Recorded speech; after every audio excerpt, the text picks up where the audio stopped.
is this. First Amendment will be required. Tax will still be required. It's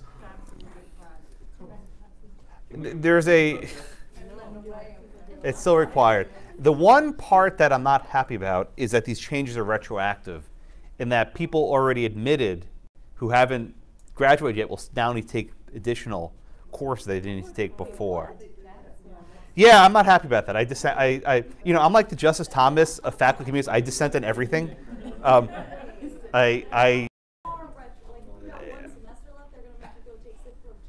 It's phased in, but people who are admitted this year, the current 1Ls, have to take some classes.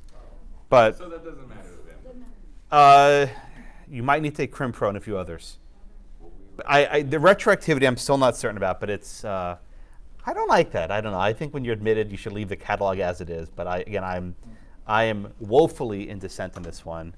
The one part, though, that did get voted and that I wasn't happy about is, so know currently if you're on a 2.8 GPA or below, there's certain classes you have to take.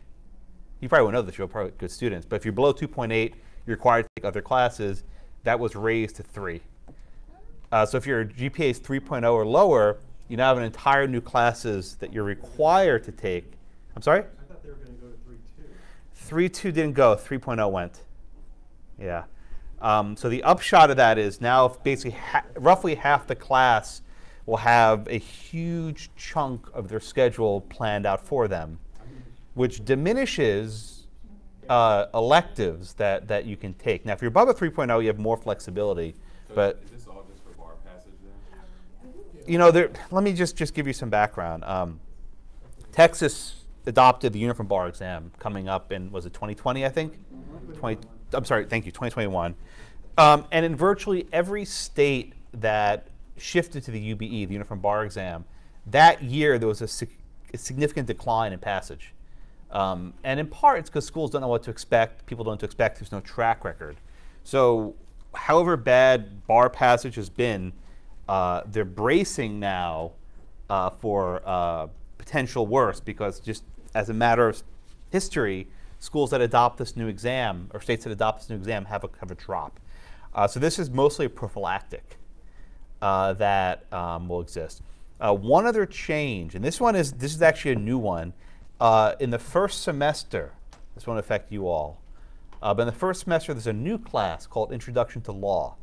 The exact contours of that class are not fully understood yet, but it'll help you with, you're laughing. I dissented in this one also. But it'll help you with making outlines, briefing cases, and reading. Sort of like an intro. It's basically a semester-long orientation. Yes, that's the idea, to extend the orientation first. It's a pass-fail. It's a no credit. It's a 1 credit pass-fail class. I know, I dissented.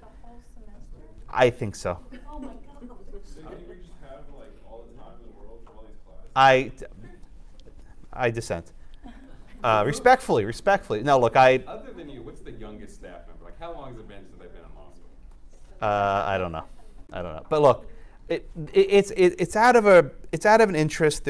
We're in, the school's interested in your well-being, but there's a very strong belief that there's a correlation of some sort between classes you take and then bar passage. I've yet to be convinced of this. I don't think it exists. I think it's, yeah, Dana? Yeah, 5%. Yeah, no, that's not it. So again, and the dean mentioned this in his email, I think, but it's about bar pass. The current dean, at least in the email to us. So it was referenced to bar passage. So we've hired a lot of new people to help with bar passage, and I think you're going to start folding into your tuition some of the bar prep fees. Have they told you about this? It came up with something like that. Yeah, basically it's with Barbary, right? I think. Basically, you will. Basically, you'll be prepaying for bar prep. It's folded into the tuition, and the upshot is student loans now cover that, whereas currently they don't. Again, there's a huge focus, and I don't know how to put it mildly, on the faculty towards, I'll get you in a second, I promise, reallocating the 3 years of law school towards focusing on bar prep. This is without a question the majority view. I dissent on virtually all these things. And the concern is in the last 3 or 4 years, since basically 2014 or so, there's been a decline in bar passage nationwide, in Texas, and in this school in particular.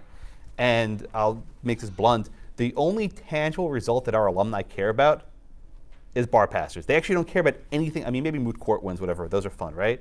But the only thing that our alumni actually care about is bar pass, because you see that number posted every semester, every 6 months, and they say they rank them in the state. Now we're like, a little bit above, Texas Southern, a little bit below St. Mary's usually, and that's where we're falling now. When I first started in 2012, we were at 85% pass rate, 88% pass rate, consistently, semester to semester. But starting in 2014, we dropped to low 70s, high 60s. And the belief is if we invigorate the bar preparation nature of the curriculum in 3 years, then those numbers will reverse. I'm not convinced, but yeah, patiently waiting, yeah. So you mentioned that all the classes that were required before are still required. UB doesn't test oil and gas. No. So what do you know about that? Like some of those other courses. Oil and gas is not required. It's not a required class. Okay, so another way to if it's GPA exactly, I think it's like payment systems. Payment systems is required for the Texas bar, but for UB. And for example, income tax is not on the uniform bar exam. I mean, so here's and I don't have the list in front of me, so I can't speak to it precisely, but there, in some of the states, for example, in New York, the judges are actually complaining that people graduating New York law schools are unqualified to practice in New York courts because they don't take, for example, New York criminal procedure, New York civil procedure, New York probate law. And there's a significant, and this is, the Federalist in me believes this firmly, if 90-something% of you go to practice in Texas and you're unfamiliar with Texas law, you're all screwed. So the upshot is you now have to take the Texas classes for your practice, plus whatever UBE-specific classes that you now need. So it's basically the worst of both worlds, which is why I hope Texas, when adopted, the Federalist in me loves having state law different. This just blends everything into this miasma of discontent. Well, that's good. Yeah, Andrew? I mean, doesn't this just go towards the whole debate that's going on with standardized testing in high school, where kids don't know how to live as soon as they graduate high school, but they know how to pass the tax test or the STAR test, what it's called now? Yeah, Like, preaching to the choir, my friend. Look. I mean, I have a dual loyalty here, right? Because on the one hand, I have my own views as an educator, and I'm also a professor at college with a 70% pass rate. So I think you have to see both sides. Now, I don't know your grades, and I take it that if you're taking my class willingly, you're not concerned about your GPA. I say that only lightly because generally I am not known as an easy professor. If you don't know this, get out of the class. But I'm not easy. So the fact that you're here means you want to learn over taking an easy A, right? There are easy electives, right? You all know this. You know the classes that if you take this, you'll get an easy grade. This is not one of those classes. Joyce is laughing. She's had me like 3 times in a row. Yeah, Andrew. I mean, if they have a problem with bar passes, why don't they just stop taking in so many students who may be unqualified to begin with? Okay, so it's a valid question, and the answer is you gotta keep the lights on. Because they gotta pay. So trim some fat, So if any of you have ever been involved in accounting in a big organization, trimming fat, as you say, is not as easy as it sounds. There's certain fixed costs, building, infrastructure, whatever. Not all faculty and staff can be trimmed. Well, that's a different question of whether the bar itself is a cartel, which I will talk about for years. I think a lot of what lawyers do, you do not need 3 years of law school in the bar exam for. Paralegals, are you a paralegal, Roxy? No. Who's a paralegal here? Yeah, that's right. Oh, that's close.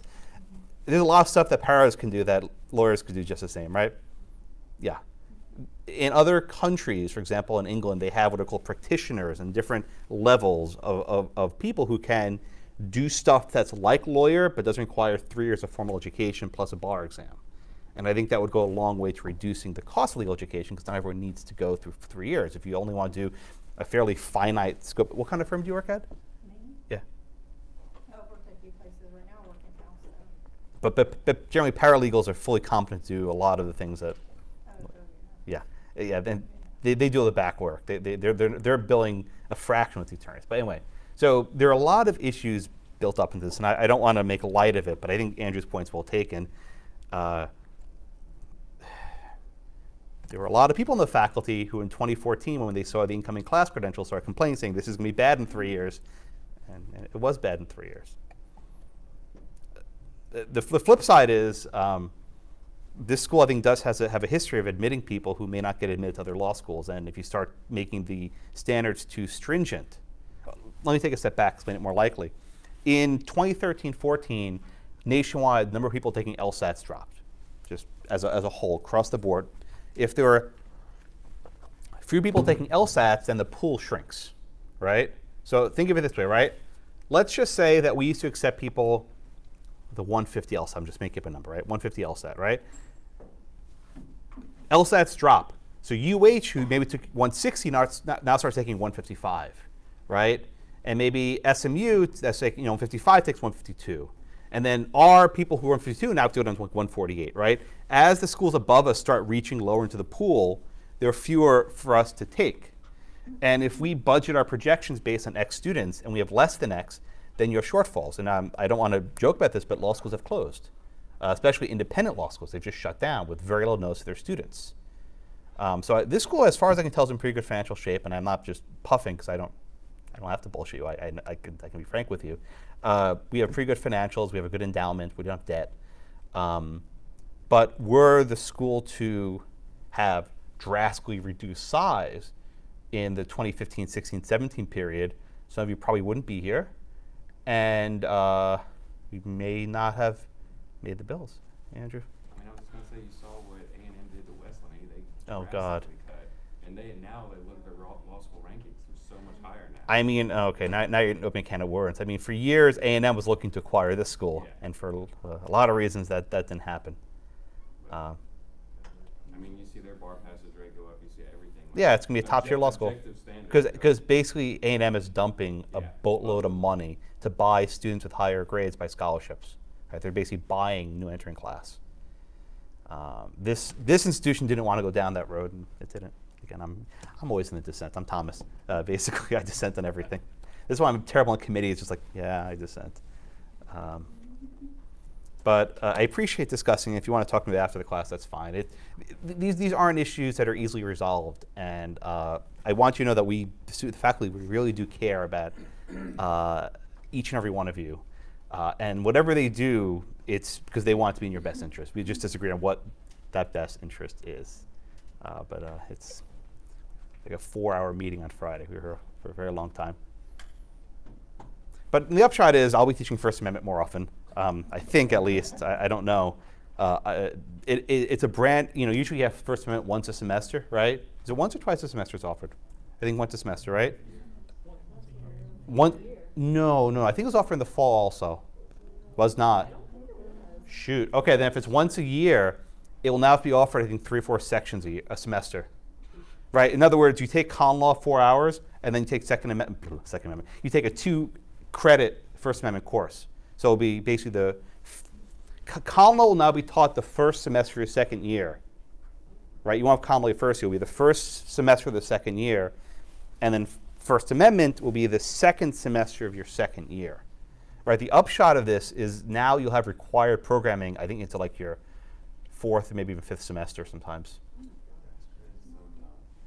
I dissent. Joyce? Are you the only one teaching First Amendment? I don't know, Joyce. And I think, because we're going to have to offer like 3 or 4 sections. So instead of having 30, you'll have 80, right?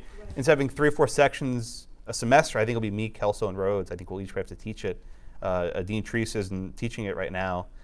And Dean Alfini retired already. So it's basically, I think, unless we hire more, which I guess is more fat, it'll be me, Treese, and Kelso, I think. Me, Kelso, and Rocky. Yeah, what? Just out of curiosity, do the students have any kind of representation, even nominally, in any of these meetings?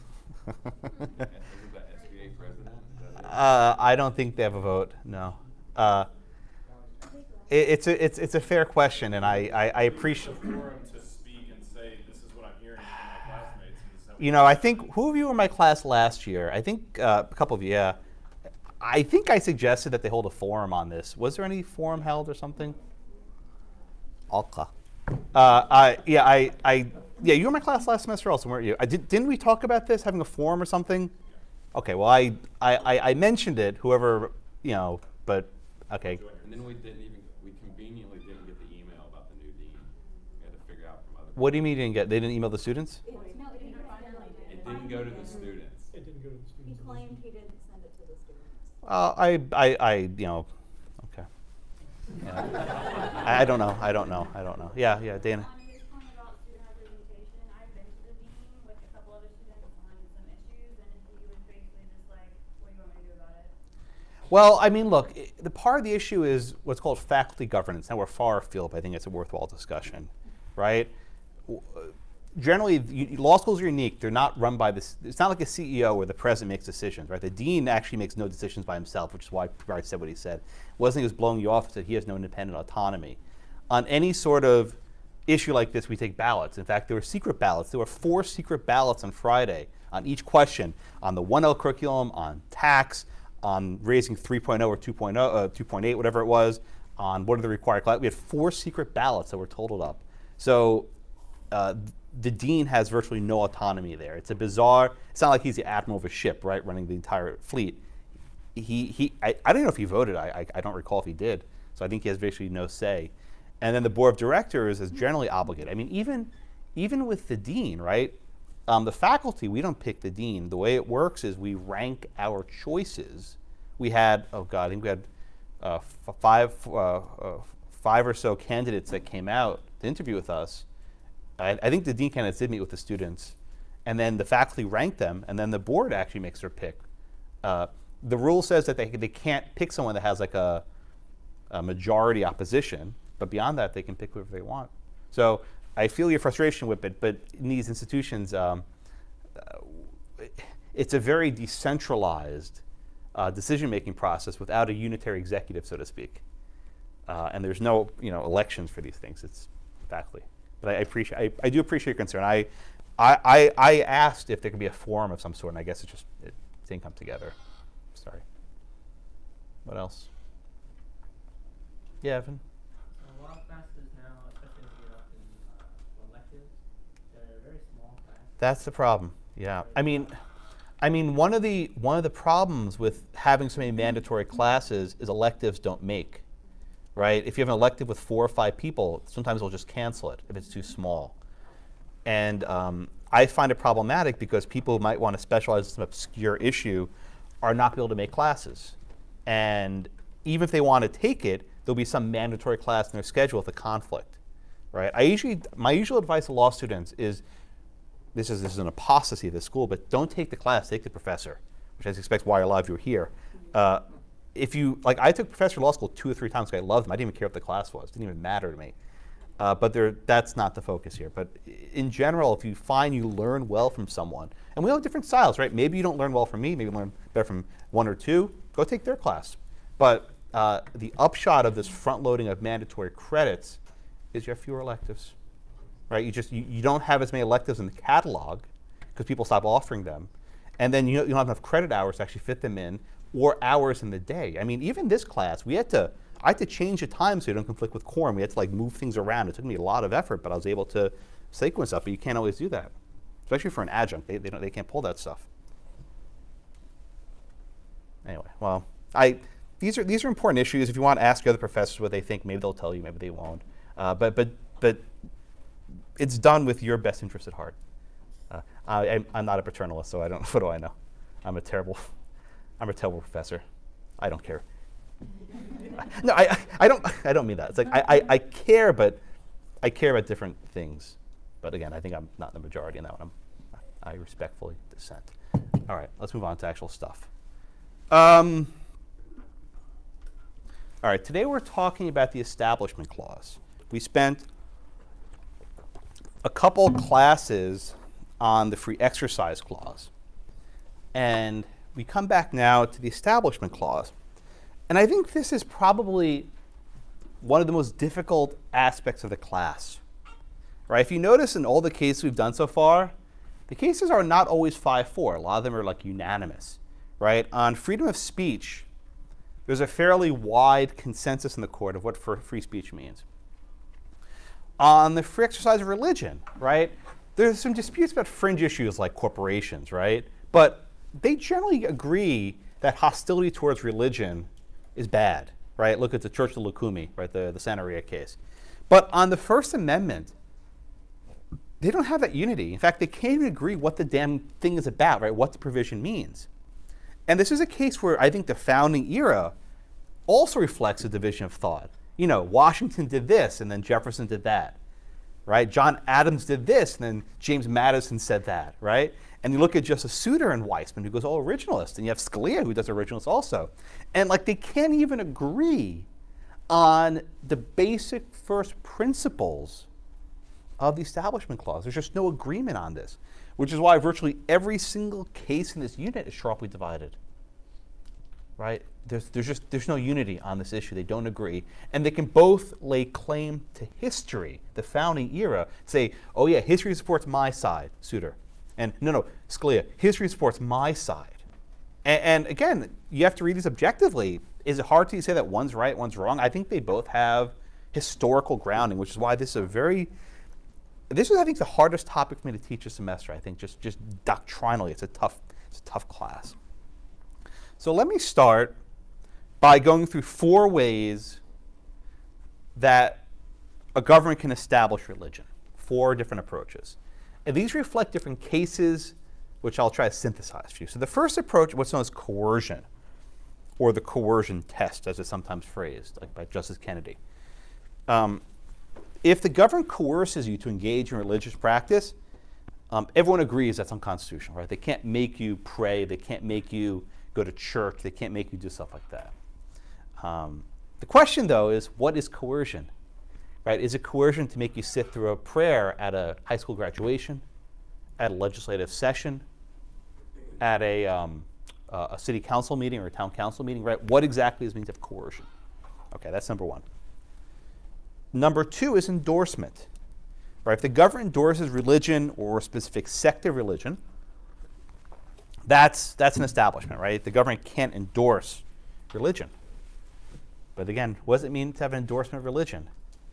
If the city invites in a chaplain, a minister, or a priest to give a prayer, is that the city's endorsement or not? Okay, aid, right? This is the lemon issue, right? Giving aid directly to a religious institution, giving money, is probably an establishment. But what about a case like Trinity Lutheran, where they want to withhold funding for the rubber chip thingies, right? Is that impermissible? Or what if, like in Lemon, you want to provide instruction, teacher subsidies, right? Or maybe books, for example. Okay? And then you have the 4th approach, which is called entanglement. This is like the most, I'll use the word, I don't like it, but I'll use it, separationist, right? The one that favors the biggest separation of church and state is the entanglement. This is the lemon test, right? If any government action might have the potential to enmesh, like entangle, interweave, right, religion and government, then the government should just stay out, right? Even if there's the potential for any sort of overlap, they should just not do it at all. Now you're asking, Josh, wait a minute, how am I supposed to keep all 4 of those things straight? The problem why this topic is so tough to teach is a court never adopts a consistent approach. Just look at the cases, right? You have Lemon does one thing. You have Levy Weisman does something else. You have Chambers against Marsh does something else. And then you have Town of Greece does even something else, right? Is it history and tradition? Is it coercion? Is it endorsement, right? Is it the Lemon test? We don't know. Now, my sincere hope is there's a case at the court this year. The case involves a cross in Maryland. It's this like 80-foot tall stone cross. It's a memorial for World War I veterans. It was argued a few months ago, get a decision probably any day now. And Maryland's going to win, right? The court's not going to make them tear down a 90-year-old cross. It's not going to happen. But my hope is that the court clarifies, here is the test that 5 of us want to use for the Establishment Clause. We're not using Lemon. We're not using endorsement. We're not using coercion. We're using history and tradition, like town of Greece. God bless you, no pun intended, right? It'll make my life easier if there's a single test. But as of this moment, you have like 5 different tests, and you have to know them. Even if the court overrules them, you still have to know them anyway. Okay. We'll come back to the Jefferson letter maybe a little bit later when we do Levy-Weissman. Let's go ahead to Lemon against Kurtzman. Who's up next? Who's up? Yeah, go for it. Yeah. So you want to give me the facts on Lemon, please? By the way, this case came to be known as the Lemon test, and there have been so many puns. I'm guilty of them. Terrible puns about lemon, and it's bad. One of my first articles published was called "This Lemon Comes as a Lemon," and it was a pun on Scalia as this wolf comes as a wolf from Morrison against Olson. Oh, God, I regret it. I regret it. Yeah, go ahead. Give me the facts on Lemon, please. Right, so this case was brought about because Pennsylvania and Rhode Island passed statutes that would provide state funds and state aid Mhm. to church, elementary schools, and secondary schools. Very good. Yeah. Okay, so just be specific. So there was a Pennsylvania one and a Rhode Island. What are the two types of aid that the states provided? Just be specific. Pennsylvania provided reimbursement for the cost of the teacher salaries, their textbooks, and instructional materials. Rhode Island adopted a statute in which the state pays directly to teachers in non-public elementary schools a supplement of 15% of their annual salary. Okay, very good. All right, so let's just take a step back. All right, so Cameron, let me ask you this question. Why did the states decide to provide this sort of funding? What do you think motivated these subsidies to the religious schools? Well, I mean, education is always so important for the state's interest. Right. And just throughout time, as we've seen, and our generation knows very well, this cost of education just continually goes up. What was the presumption about, well, let me ask the question differently. What would have happened in the absence of this aid? How would the education have been given at these schools if you didn't have this money? What was like the fear? The presumption would be that they would just close down. Or they stay open and do Just terrible work. they do a lousy job, right? So I think we can just infer, right? We don't know. But the state thought, well, we want our students who are in compulsory education to get good educations, right? They have to go to school. And maybe we're a little bit worried that the religious schools can't attract teachers because salaries are low. Or maybe the schools will use substandard supplies, textbooks, other things, right? And we'll give this bounty, this subsidy, to ensure that the schools have good training. Or maybe they're saying that we think religious schools are important and they should be using their limited donated funds on their mission, and we'll just help them chip in the rest, right? I don't know. We don't know exactly why the state did it, and the court actually doesn't seem to think it was like a bad, like a bad faith, like a bad purpose. But we can think of reasons why the state did this. Okay. The flip side, if they gave no money, maybe the schools would shut down, like Cameron said. Maybe they'll provide bad education. All right, Kyle, now walk me through the majority opinion, right? This is Berger, right? Walk me through the Chief Justice Berger's majority opinion about what does the Establishment Clause actually mean, the text of it? Like, what does Berger actually think about the text of the Constitution? That does actually, what does it mean? We don't know. He's- It's complicated. It's complicated, right? Yeah, but he does find 3 tests that can be gleaned from the cases, Uh-huh. which is the most important part of this case. Well, let me just pause. They changed my app. Okay, I'm good. Okay. Let me just pause for a second. Kyle, we looked at the other cases like Levy-Weissman, Souter, and Scalia. Do we know if there's a lot of discussion on what the history of this text actually means? There is a lot. It's just not consistent. But no, I know it's not consistent, but does Berger even address any of this stuff? No.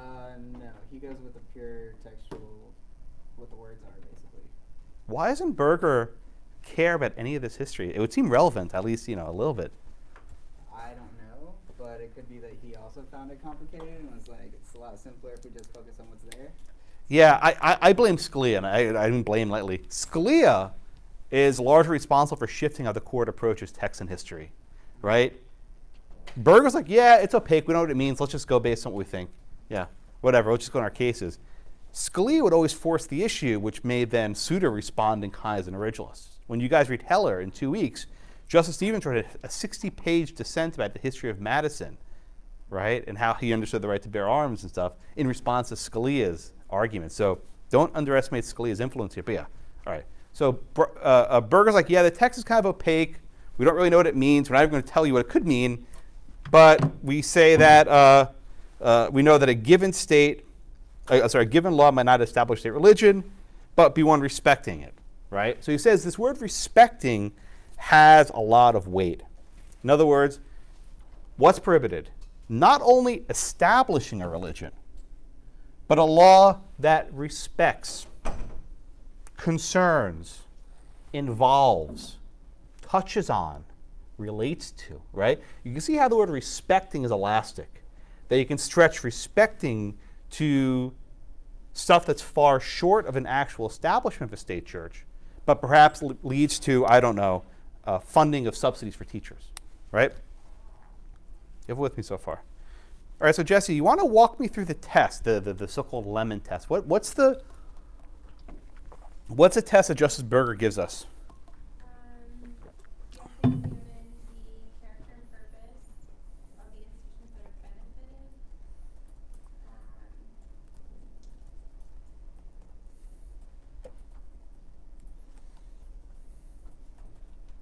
There are 3 parts. There are 3 parts to the test.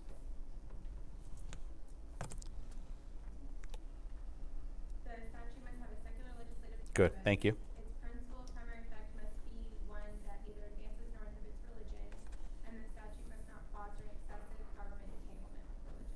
Okay. So where did this test come from? The court sort of cobbled together some old cases that were disjointed and made a single test that's disjointed, right?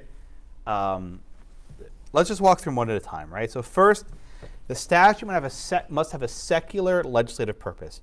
The word secular, students sometimes don't know this word, it means non-religious, right? In other words, the purpose behind this program has to be some sort of non-religious goal. So we'll use the schools as an example. The schools weren't giving money, the states weren't giving money to the schools to promote religious schools. They were doing to promote secular education. And indeed, in I think the Pennsylvania one, or I forget which one, they were giving money for secular textbooks, right? They weren't giving money for Bibles. That's right. So there's the first test isn't that bad, right? There's a secular purpose here.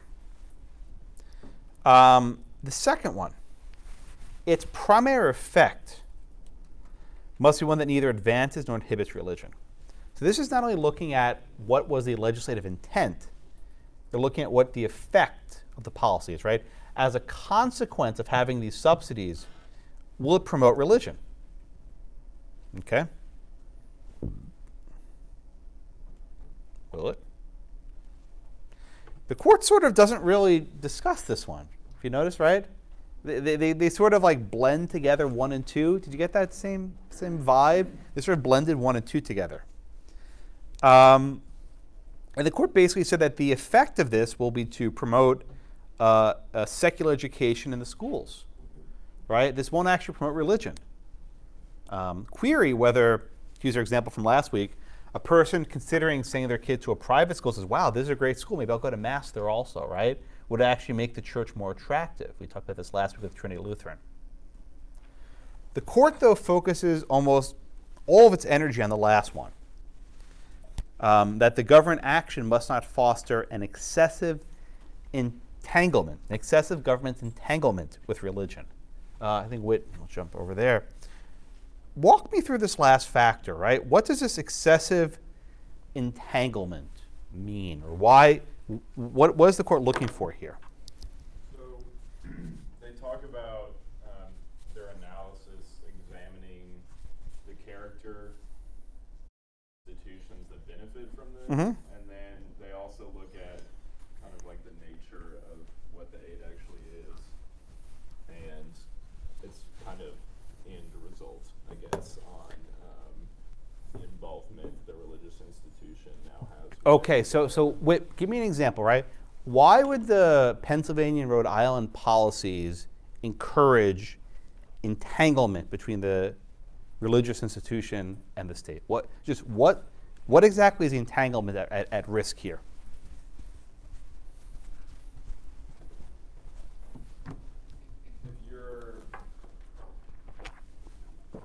If you have financial support to a religious institution, or even if you have to not give it to a religious institution, you have to have some kind of system at play that's like determining who gets the money.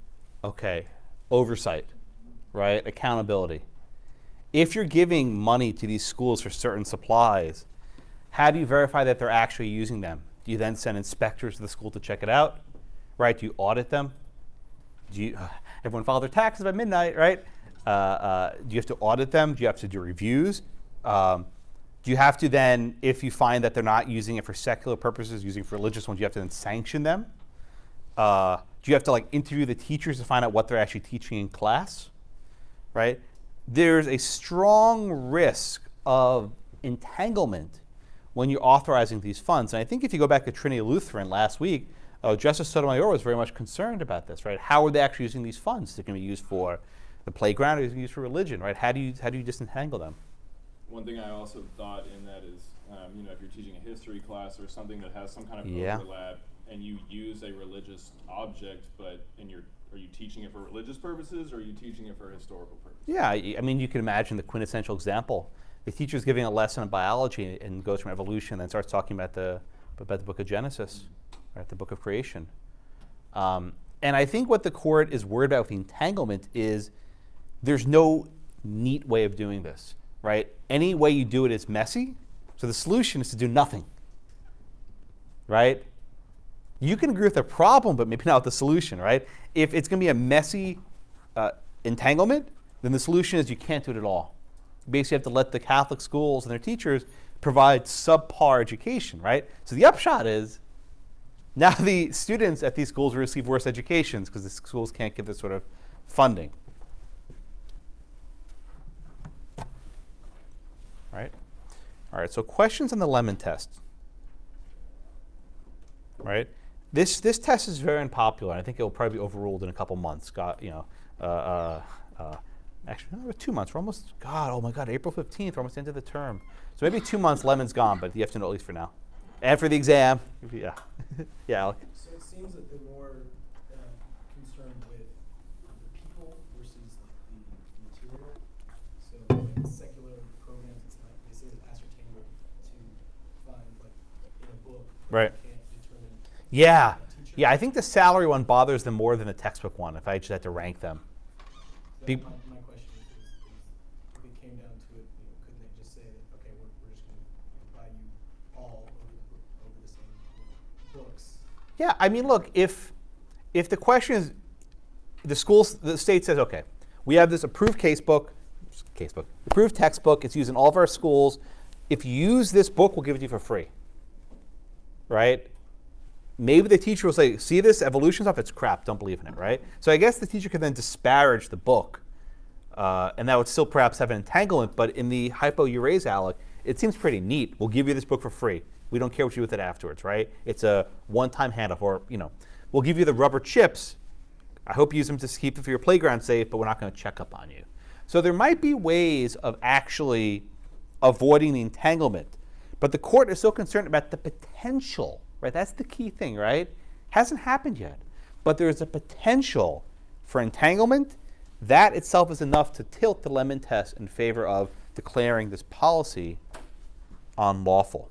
The court says a comprehensive, discriminating, and continuing state surveillance will be required. Well, not necessarily. That's a little bit overkill, right? You could probably do this in a much cleaner fashion where you just make an annual grant. There's no supervision, and if you want to apply for it again next year, there's going to apply another grant, right? You don't have to have this monitoring. But I think the court is, shall we say, embellishing the amount of surveillance required, right? This is not like sending in a health inspector to check the altar at which sacrifices are performed, right? There's a little bit of a difference, right? This is more like if you have a soup kitchen and you want to make sure people are eating sanitary food, you send a health inspector to the soup kitchen to make sure that the food is being clean, right? I don't think anyone would say that's too much of an entanglement. Yeah, Alec? I was just saying, because if you judge the potential, could everything have the potential? Of course. Yeah, Yeah, so I mean, look, the lemon test has been criticized because it's very flexible, right? And if you take the potential seriously, then virtually any funding to state religion, any aid to state religion will have potential for entanglement. In which case, the answer is you can't have any funding for religion. So the cases in this area are just a mess, and I won't even try and summarize them. Brittany? Couldn't that extend to like the tax breaks as well? I'm sorry, what do you mean? Couldn't it extend the tax breaks as well because you're giving them? Oh, I see. Well, okay, so the question was, most religious institutions are tax exempt, right? This is an important point. If you are a nonprofit, like I have a nonprofit, every year you file a return with the government. It's simple, it's like a postcard, right? You say, here's how much money we got, we're below a threshold, that's it. Houses of worship don't even have to do that. In other words, if you're a church, you're not obligated to even file a tax return because of fears of entanglement. You'd have to then audit the return to see if they actually are entitled to it, right? You see what I'm getting at? Religious nonprofits are required to actually fill, it's a short form. It's not like a 1040, but it's a short form. It's a postcard. But if you're a house of worship. Oh, I was in Denver last week, and I went to the Masterpiece Cake Shop, and it was closed. I was so pissed. I wanted to get, like, I was going to bring you guys cupcakes. I was going to actually bring something from them, and they were closed, and I was very angry. They're on vacation, but I took some pictures. You see on my Twitter. What is it? You don't want cupcakes? I'm sorry. I was going to bring them for you. I was going to bring them for you, and then I got nothing. I'll bring you cookies, whatever. It smelled delicious. I could smell like the stuff. One second, wait. And then I went to go see the Little Sisters of the Poor, who are also from Denver. I went to their huge place, took pictures at my road trip. That's what I do when I'm not here. Yeah, what? I was just going to make a joke about representing the ideas of Masterpiece Cake Shop and First Amendment, but I kind of lost it. So. It's okay. It smelled delicious. And there was actually a pie shop across the street, but it wouldn't have been the same. And it's like in this strip mall in like outside, I think it's in Lakewood, Colorado, outside of Denver. It's totally unassuming. You wouldn't even know what it was from the outside, but I knew where it was. I would never lie to you. No. I wouldn't lie to you.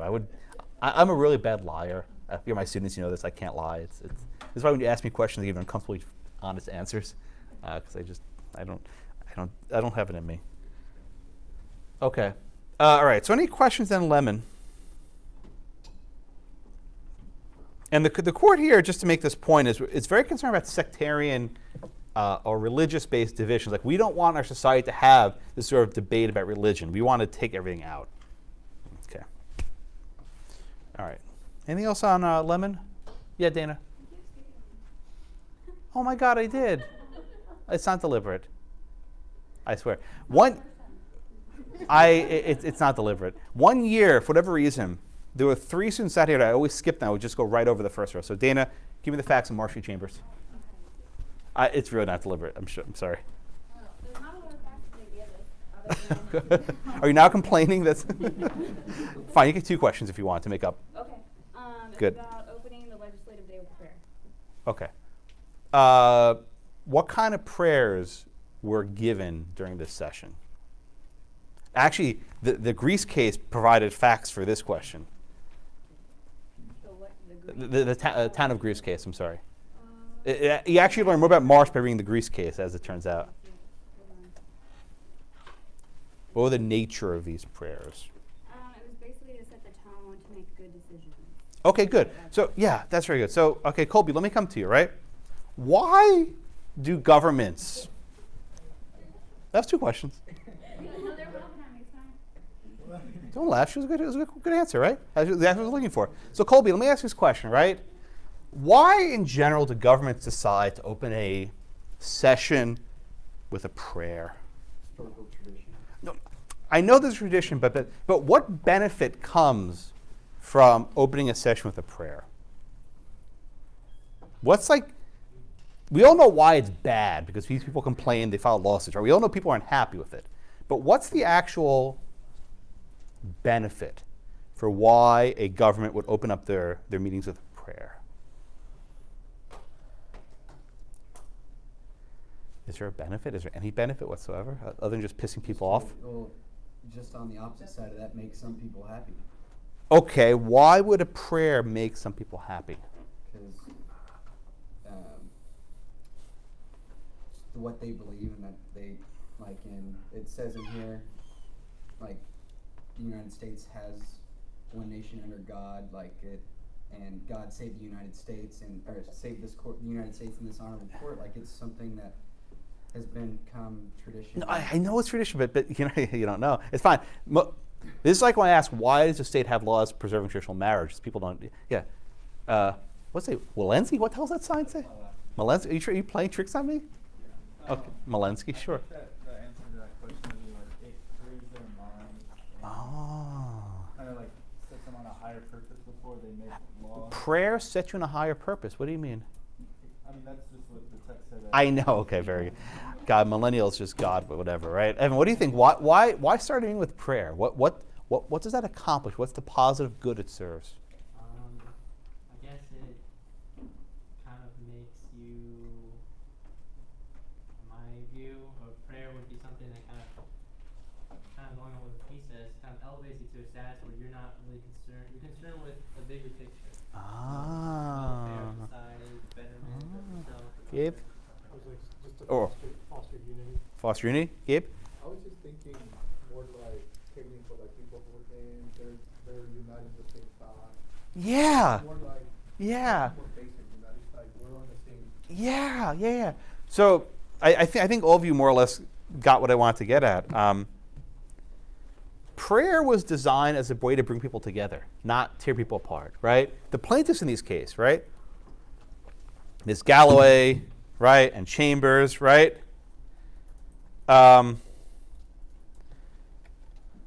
They view the prayer as exclusive, right? That's excluding them from the polity, from the government.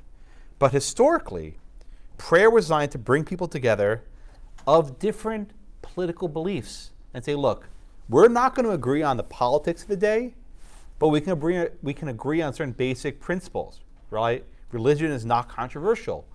We agree in a higher power. We agree in serving the common good. We agree in promoting justice. And the thinking is, if we all can agree on basic first principles, then we can then fight on other issues, but have a sense of unity. I like someone said unity, a sense of unity behind it. Now, that's the thinking behind it, right? Does it actually happen? No, in every freaking case, we have in the book, when they have some sort of prayer, at least one person objects and says, this is not about unity. It's about disunity. It's about separating, right? It's about making me feel excluded because I don't agree with these beliefs. So the very purpose of this is not, I don't think, to establish religion in the formal sense or to proselytize or convert people. It's to provide some benefit for those who see a benefit. But it also, at the same time, according to some of the people, provides a cost that they feel excluded. So, for example, the guy in Nebraska and the girl in the Rhode Island high school, and also the people, the two women in upstate New York, right? They objected because they thought it was not about bringing us together. So, then how do you handle this, right?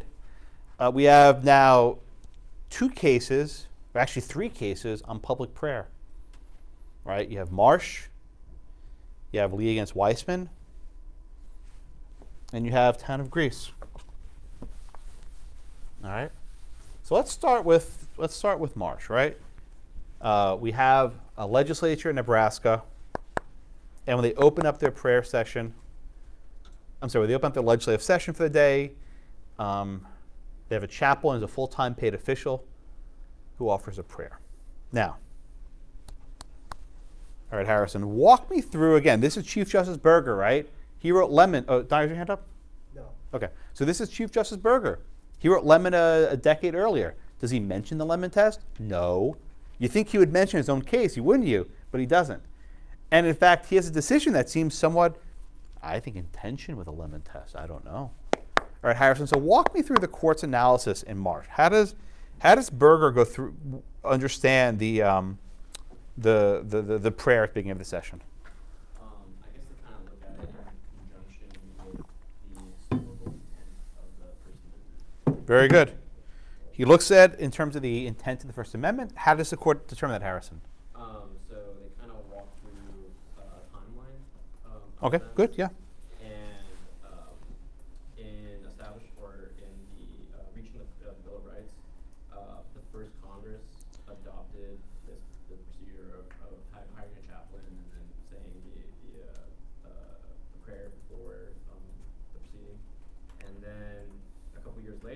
Senate even created a committee that took into consideration on how they elect chaplains and how they pay for it. And, or actually, that's a statute, doesn't that connect it later on, that provides for the payment. And then later on in 1789, that's when Congress authorized the appointment of paid chaplains, and they reached an agreement on the Bill of Rights. Very good.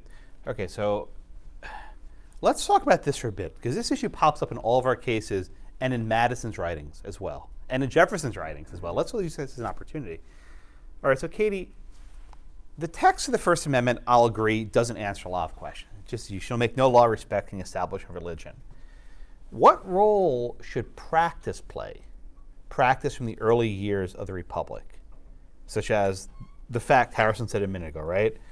That shortly after Congress met, they proposed a Bill of Rights, and then they went and they passed a bill to hire a chaplain using congressional funds to pay, and that every single meeting of Congress to this day begins with a chaplain offering a prayer. What weight should we give that one, Katie?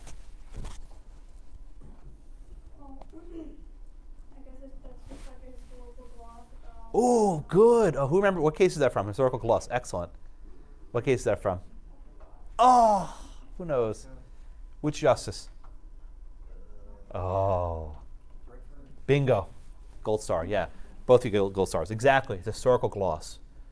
And just to say that, well, they kind of touch in this case that just because it's always been done that way doesn't mean that it's okay, but then they kind of also say that it has been done like from since the very beginning, so yeah, I don't know, they kind of go back and forth with it. Yeah, so let's just break this down. Like, I'm going to deviate from the cases for a bit. Let's talk about this historical evidence, right?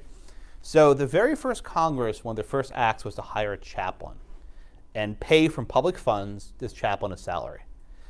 So Lance, was everyone happy with this sort of arrangement back in the 1800s and 1700s? Not entirely. No, who was unhappy with it? The Quakers? Well, the Quakers, but give me one person who's a pretty big figure in our debate here. A very important person. Old James Madison. Yeah, old James Madison, right? So we have this detached memoranda, which is a very weird name, but it basically means a letter he wrote, right? It's a thing Madison wrote. And it's a little hard to read, and I get it, it struggles a little bit, but Madison's basic gist is we should not have the state spending money on these chaplains. And Madison says, let them take up a collection, right, of private funds. If they want a chaplain, they can pay for it themselves. It's not very expensive. If this is important for their well-being, but don't have the state paying for it, don't have Congress paying for it. And then you have Jefferson writing the letter to the Danbury Baptists, where he writes about the need for separation, a wall between church and state. So then we have this conflicting evidence, right? Where Congress approved these bills, and then George Washington signed into law without any sort of objection. What do we do, right? You talk about a gloss, like Katie said. When Washington seems okay with it, but Jefferson and Madison are somewhat on the fence. How do we resolve this, right? I mean, Hamilton didn't say anything. We usually go to Hamilton, usually. But Alec, what are we supposed to do here, right? Washington seems okay with it. John Adams seemed okay with prayer. He issued days of prayer. Madison did it maybe once or twice, but he seems to object. And Jefferson never did issue these days. I mean, how do we handle these situations? I mean, we have to take a neutral stance, for sure. We have. Well, what would a neutral stance be if you're a judge, you're a justice in the Supreme Court? I mean, Brennan goes on to it in his dissent to talk about the word neutral as like his defining. Oh, that's what I mean by neutral, not neutral towards the history. No, I'm saying kind of applying to that. I'm saying we have, prayer isn't the issue at that point because everybody's entitled to their own belief and opinion. So I think that it's we can't take a definitive side on one. So you're saying we don't know if Washington was right or Madison was right, so we should just be neutral? So Costa, let me ask you the flip side. If we don't know if Washington was right or Madison was right, why wouldn't the answer be we just defer to the democratic process? In other words, why is neutrality our starting point? If we're unsure, why don't we just defer to whatever democracy says? In this case, we let Nebraska have their prayer. I mean,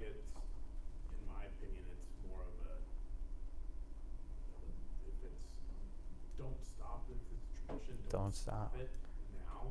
Yeah. I mean, if you want to begin something like that, then you gotta Right. So let me make this point a bit more clearly in the abstract. Right. Let's say we have an ambiguous historical practice. I don't think we do, but let's just say I think the practice here is on the side of Scalia, not on Souter. But let's say we have an ambiguous historical practice, right? In that case, Costa says we defer to the tradition, right? That even though we don't know exactly what Madison and Jefferson and Washington thought, they've been doing this for 100 years, and no one really seemed to object too much, right? We have some private letters, perhaps, but we don't have public objections. In that case, we defer to the practice. You remember a case called Noel Canning, right, with recess appointments.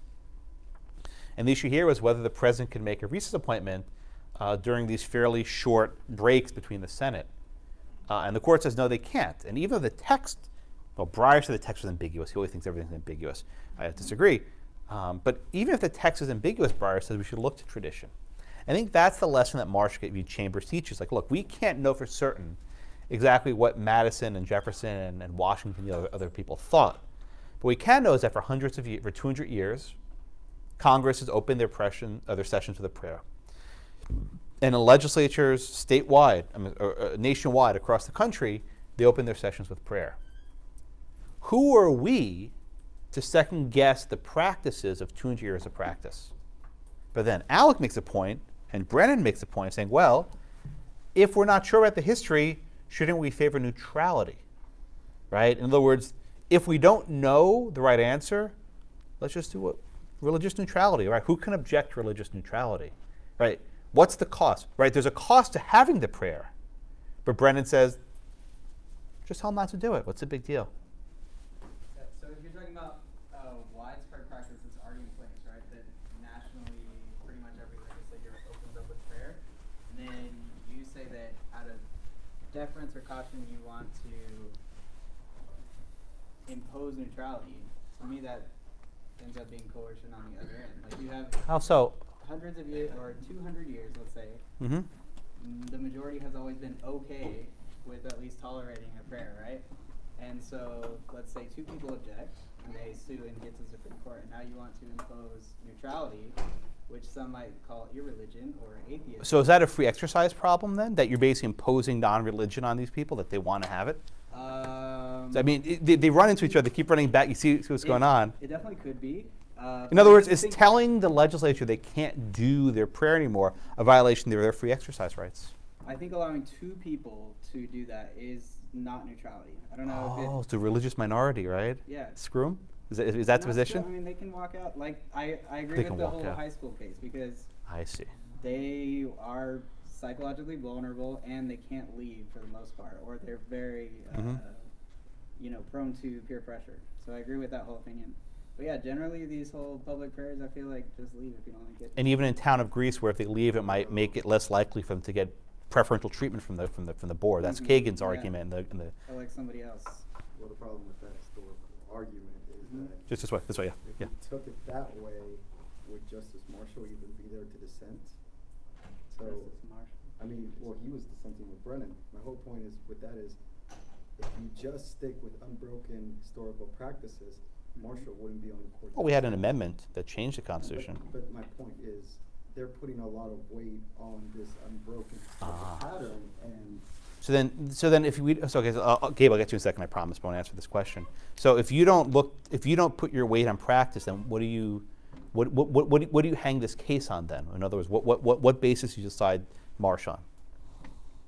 Probably, it's just a personal opinion. Not speak for everybody or even in court. But I would just say stick with your entanglement test. Stick with the Lemon test. You just wrote it. I mean, 10 years early, yeah. Berger's the one who just wrote it. Isn't it something, right? Isn't it crazy? He didn't even cite it, didn't even mention it. It's a little weird. And you think there would be an entanglement to inviting a chaplain to give a prayer? You already introduced the test. I see, so you For stick better or with it. worse, you introduced it. It's not perfect, but if your only argument against it is, well, let's just stick with this unbroken pattern of history. I don't know. Yeah, and I sense your argument. I sense your frustration because like we have this test, you just learned it 10 or 12 years earlier, and we're going to ignore it. We're going to just pretend it doesn't exist. Gabe, I'm sorry, your hand was up a minute ago.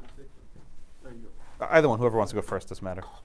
So yeah, what when you were mentioning neutrality, the way I saw it was like just leave it alone. Don't. Well, that's what I thought neutral meant, meaning just defer, let them do what they're going to do. Right. In other words, don't interrupt the prayer practice. Yeah, and then the other thing is, I mean, even if it's like two people, Kyle mentioned, come on, man, like how bad is it to be in the same room when they're praying? Like, I mean, Well, this isn't. Let me pause here, Gabe. I mean, what is the burden to it? You know, so let me take the other side for a minute, right? Yeah, like it's not. Okay, so let me just. I put your hands down for a minute. Let me just. I think this is an important point that Gabe raised. Gabe says, "What's the big deal, right? The guy says a prayer. It takes 30 seconds. You just stand there and do whatever, right?" For some people, even acknowledging that prayer might go against their own conscience for things that they believe. You're shaking your head, but I'm trying to articulate what some people might think, right? That to even be present in there is itself seen as an endorsement of that religious belief, and that the actual act of being there goes against their conscience, right? Okay. But I wanted to make sure I got the point out. Dyer, then Whit? They pointed, I don't know if they pointed that out in this case, or they pointed out in Lee, that you didn't even have to be present with the opening prayer at the legislative session. And that may have been done in Greece. Yeah, in Chambers, there's no requirement to be there. The thing in Greece, though, Kagan points us out that if you noisily walk out, you're probably not going to get favorable treatment from the city council. And in the graduation, it's not feasible for you to get up and go and come back. That's why I think in the graduation you had to be there. And in this one you didn't. Yeah, Whit, your hand was up a minute ago? I have like two very quick points. Please. One, just addressing, I think, the having to sit through kind of another religion's belief or another group's belief. I think it becomes more relatable if someone wanted to sacrifice and eat a chicken in front of you. In front of Yeah. I mean, it's just, no, then that's their religious belief and that's their conviction. What about just prayer? Just a few words, Our Father, give us guidance and justice, amen, something like that. I think it's hard in a legal sense to try to differentiate those. So you think performing a chicken sacrifice legally is not different than Our Father, please give us guidance, amen? Just a few words of prayer. I mean, I would not like to tackle that issue or be the lawmaker who was trying to make a bill that tried to differentiate between those two. What else? And then real quickly, just on a historical point, I think I found it ironic, I guess, that they relied so much on historical practice when a lot of these ideas of separation of church and state were founded even with the Protestant Reformation on through the Church of England, which was arguably the foundation of their religion in a modern sense, but yet I don't think they really gave any kind of deference to those ideas, or at least in their analysis. Yeah, Jesse? No, I mean, my biggest issue with this is how they're paying for it. How what? How they're paying for it. This isn't a volunteer or anything like that. These are tax dollars that you're using to further your own personal beliefs without taking into consideration other people there or what your, what the taxpayers believe. If it was a volunteer chaplain, would that change the question for you? Who's working free? I think I would be a little more okay with it Okay. if it wasn't coming from tax dollars. Fair point. And the other thing is, I mean, you guys just kind of touched on it, but I think for the people that do have, don't really understand why this is a problem, if before each legislative session, we sacrificed a chicken, I mean, if it was a different practice, then maybe, Right. I mean, for some religions, words are the prayer, and for other religions, the prayer is actually the chicken. Yeah, McKinney? I kind of squared these two cases in a different way, because I thought the burger test from Lemon, that was dealing with statutes. It was kind of narrow. Marsh isn't dealing with statutes. It's just tradition. No, there's a statute that pays for the chaplain's salary. It's an authorization, appropriation. It's not just the tradition. It's also that he said the framers were doing this, and so it happened under the watch of the framers, so it couldn't have been their intent to ban this. So. Well, let me. So a few more hands. Kyle, go for it. Yeah, I just want to point out, obviously, that sacrificing a chicken is a lot more, invasive, I guess, or choose your word wisely, my friend. Messy. It's a lot messier than saying words, right? So I can steel table and drain. Okay, yeah. Let me pose another question. I think who's next? Christine. Let me ask this question, all right? So we learned that the prayers in the Nebraska chamber were Judeo-Christian, and whatever that means, right? That apparently there was a Jewish member of the legislature in Nebraska who complained and said, hey, enough with the Jesus stuff, start becoming a little bit more neutral, right? Neutral's the wrong one, I'm sorry. The word's ecumenical. I don't like that word because I don't know what it means, but it means like, think of like Unitarian, right? It's like general Christian. It's not like, thank you, Jesus, who died on the cross. All this, it's very just general, like Lord, Father, just very general, right? So Christine, do you think there's a difference between thank you, Father in heaven versus Jesus died on the cross for our sins? Do you think there's a difference between those two? And I'm Jewish, God, hold on. Did I say it wrong? I don't even know. Easter's on Sunday. I don't, whatever. I eat stale bread once here. What do I know? All right. I mean, technically there is, but in general, I would assume that most people would relate the two as Yeah, I mean, is it, Christine, let me ask you, is it possible to have like a ecumenical prayer that would actually, I mean, Kagan seems to think that, oh, everyone does it. This is easy, right? Is it even possible to craft a prayer that will make everybody happy? I don't know. Christine, is it even possible to draft a prayer that will make everyone happy? Maybe make the Jews and the Christians happy, but not people who are Hindu or Buddhist or Muslim, or I don't know. Thank you, amen. I mean,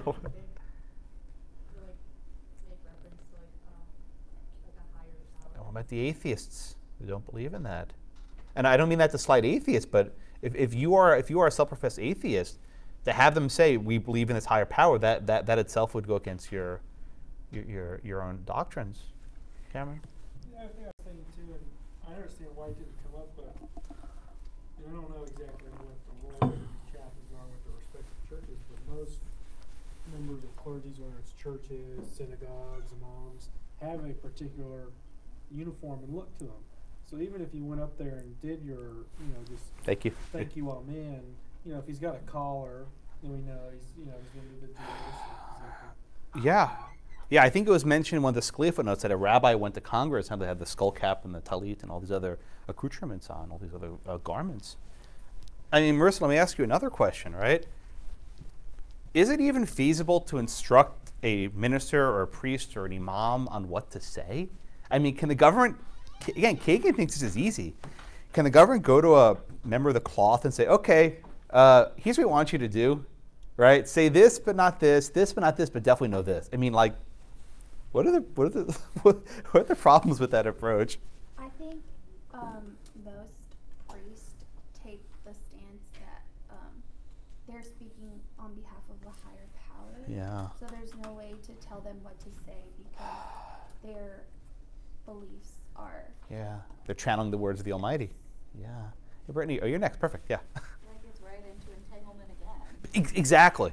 Right. And I think this goes back to Lemon. Whit? I was just going to say, because you asked the question of would it be okay to say, our Father who died on the cross for us versus just our Father, but for Christians, like that element of Jesus dying on the cross is like a central focus of their entire religion. But for Jewish people, they don't believe that Jesus was the Messiah or the Son of God. So, I mean, you have conflicting things that the government now has to get entangled in.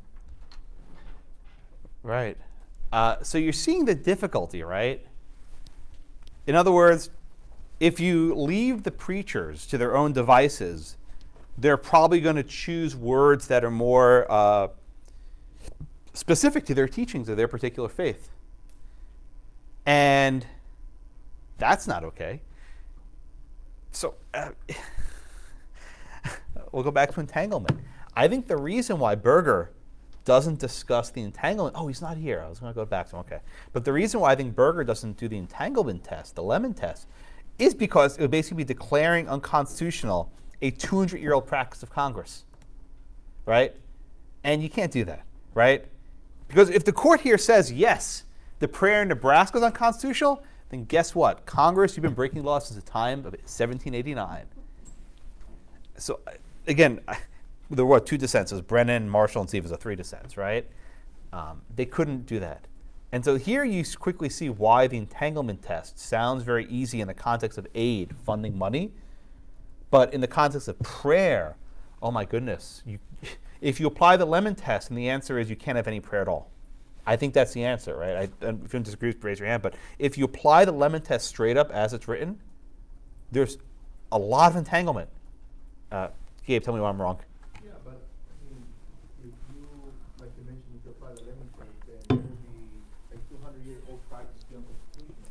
But I'm pretty sure when they did this 200 years ago, there was somebody in the room that was like, I don't care for this. I don't believe in God. But that's not the point. The point isn't how people receive it, right? The point is there an entanglement, which is a third element of lemon. And the fact that they hired this chaplain versus that chaplain means there's some sort of entanglement. And again, it's potential for entanglement, right? Even if everyone in the room said, oh yeah, this is cool, we don't care, could there be a problem of entanglement? Again, I'm not trying to criticize you. I think, Gabe, you're thinking the right way. But the lemon test was very open-ended about what could fail it. So I think the court can't go lemon here because it would effectively declare a 200-year-old practice.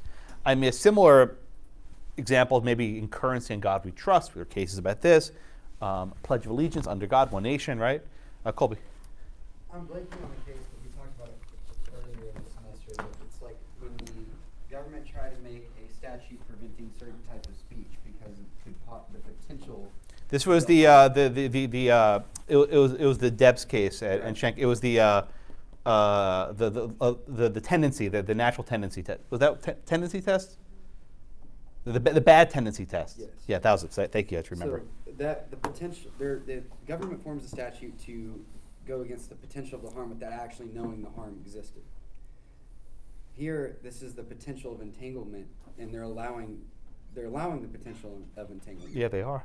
So where do you balance whether? Well, be careful. It was whether the state could punish something because it might result in harm versus the court can stop what the state is doing to punish potential harm. So I think they're a little different. But again, if the standard is there might be some entanglement, then basically everything's unconstitutional, or a lot of stuff is. Yeah, Kyle. Yeah. So Berger himself admits that the lemon test is an invention, right? Like He suggests it. But yeah, he says we're yeah. And he cites, I think, back to that tax case in 1970. Waltz, and yeah. This is a 1971 case. Yeah. So to me, if the 200-year precedent doesn't match the 10-year precedent, then the clear conclusion is that the 10-year precedent is wrong. And this goes into Levy-Weissman, right? This is Scalia saying, let's get rid of these cases. Mm-hmm. And Justice Souter's like, well, just hold on. Souter said, stare decisis. Remember, he wrote Casey. I think Planned Parenthood versus Casey was the same year as Levy-Weissman. Just check me on that.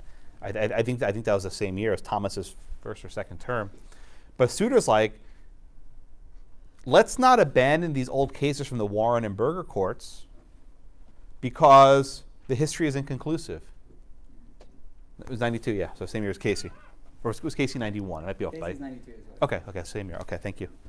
Yeah, but Souter's like, let's not get rid of these old cases, right? I mean, in other words, I use this example. A common criticism of originalism is that we're governed by the dead hand of the past, right? We're governed by the framers in the 1780s, right? I ask a question, whose dead hand should we govern by? James Madison or Earl Warren? In other words, which dead hand governs us, the Warren Court or the framers of the Constitution? That's an easy one for me, but I'll leave for others to decide. But I think Kyle's point is saying is you have this founding era practice and the Warren Court and Berger Court making stuff up go back to the founding era. I don't know. Yeah. Why can't they just compromise? I like compromise. And there's Spanish and all the languages. Uh-huh. Just give a Christian prayer, a Jewish one. One after the other? Yeah, real quick. 5 minutes, done. A hybrid prayer. All of them. Would no? Okay, so Jessica. Too many damn Jessicas. So Dana says, why don't you just give multiple prayers to make these groups happy? But would that make everyone happy? Not the atheists, but they can say what they want. God damn you all. No. Stop. Not nice. Okay, Andrew. I was just going to say the two things with this I feel like can kind of solve it all is one, Trim the fat. paying for the clergy to come through tax dollars. I can see that's entanglement. I don't know why they don't get past that. But if you with right here they're calling the start start of the session, then the prayer. If it's the prayer, then the start of the session, they just officially start the session. Oh, I see. So then the prayer is not part of the official session. Is that your point? Yeah. Meet at the flagpole. So in other words, you meet in the lobby outside. Yeah, I mean, you can do it in the main area. Okay, so I think Dana and Andrew gave valid compromises, but the question is, should the state have to compromise? In other words, should they be forced to change their practice that for decades because some people don't like it? Nebraska is a unicameral legislature. I actually visited it. It's one chamber. It's a beautiful state capital in Lincoln. But should they have to make this compromise? In other words, if they voluntarily make this compromise, they can do that. No one argues against it, right? Some states don't have any prayer at all. But should the court force them to make this compromise? Back to, yeah. Slavery.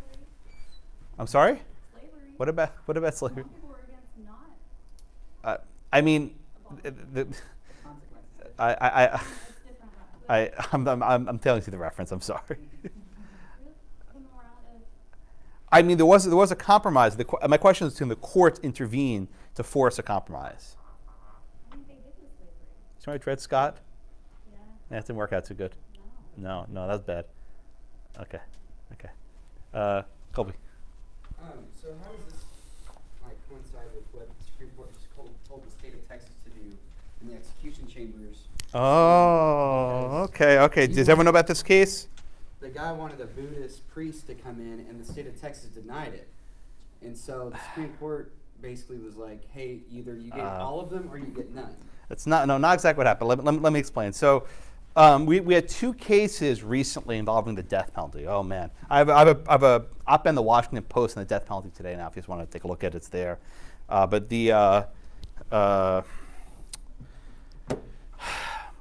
about a month ago, there was a Alabama execution. And Alabama had a policy which allowed certain chaplains into the execution chamber with a person about to be executed. The state had, I think, Christian and Jewish chaplains. They didn't have a Muslim chaplain. The Muslim imam was allowed to sit in what's called a viewing area outside the chamber where they're actually doing the execution. At the last minute, an appeal was put to the Supreme Court, and the guy said, I want my own imam to be in the room with me when I'm executed. And then the Supreme Court refused to intervene, and the person then was executed without his spiritual leader. 2 weeks later, there's a case from Texas. Texas had a similar policy, and you had a Buddhist guy whose spiritual leader was not allowed in. In that case, the court blocked the execution, but without any reasoning. Justice Kavanaugh wrote a concurring opinion where he suggested there is a religious liberty reason why the case should be blocked, and then he had a footnote suggesting that the other case was filed too late, the Muslim case. I am still conflicted about this case. I don't know exactly how to reconcile them. But the key issue there is Texas then changed their policy. Okay, now no one goes into the room. You happy? So the accommodation is no one gets religious worship, right? This is like go to the flagpole, right? Go outside. No one gets their prayer in the legislature. No one gets to uplift themselves. Okay, did I kind of answer your question? Okay, good. Yeah, these are huge issues, and I'm still processing them. The death penalty, man. The conservatives in the court disagree on a lot of stuff, but not the death penalty. I think there are now 5 votes to allow just about any execution to go forward.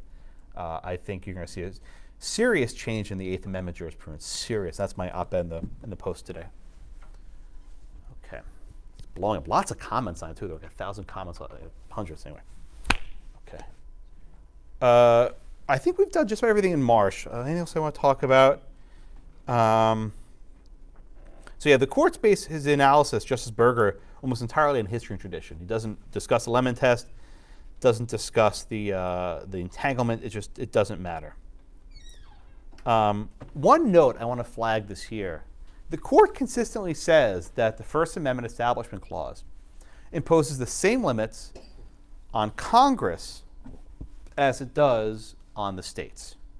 And this is generally how the court's incorporation case law works, that whatever free speech means for Congress, it means for the states. Whatever the Fourth Amendment means for federal officers, means for state officers. I think there's a very good argument, one I find persuasive, that Justice Thomas is right. Look at the words. It says, Congress shall make no law respecting the establishment of religion. I think there are 2 ways of reading this. One, Congress can't make a national religion a federal religion. And 2, Congress can't interfere with state establishments. We know at the time of the framing that a number of states had established churches. A lot of states that didn't have established churches allowed their local towns to establish religions. Ministers were hired. It's very difficult for me to accept the argument that a practice that existed at the founding of having state-established churches means now that the states can't have established churches. If Justice Thomas is correct, then all these cases are wrong because the states can do whatever they want. That maybe non-establishmentarianism, it's actually a word. Remember from like anti-disestablishmentarianism? That's actually what this means, right? One at a time. Anti means not. Disestablishmentarianism. So I think Justice Berger's opinion, Lemon, is a disestablishmentarian opinion. So if you disagree with Lemon, right, you're anti-disestablishmentarianism. Something like that, yeah. But now you know what the thing is, right? So Thomas argues, and he cites the work of Akil Maher, professor at Yale, that the First Amendment Establishment Clause is a federalism provision. It limits federal power, and it prevents Congress from messing with the state churches. Therefore, it can't be incorporated, right? It's not an individual right, it's a limitation on federal power. I find that argument persuasive as heck, and I don't think Justice Souter really responds. He's like, well, just, you know, it's a broader sweep. So even if we're right about Madison and Jefferson, right? Even if we're right that Madison and Jefferson were the predominant view, and that they were opposed to they wanted separation of church and state, that doesn't tell us about the states. That says that basically Congress is a limited view, and the states can have a much broader view of religion. In which case, all these cases are wrongly decided because the states can do whatever they want. If the state in its own constitution enacts an establishment clause, I suppose they can do that. But the question is whether the federal constitution applies. Now, the Thomas view has never been accepted. All the courts simply say, we'll treat the federal and the state standard the same, that's the end of the story. I don't think federal and state rights have to mean the same thing. They can mean different things. You know, we'll do the Second Amendment in a couple weeks. I think the right to bear arms against the federal government is a lot more shaky than the right against the state governments. I think by the time you have Reconstruction, the right to bear arms was far more entrenched than it was in 1789.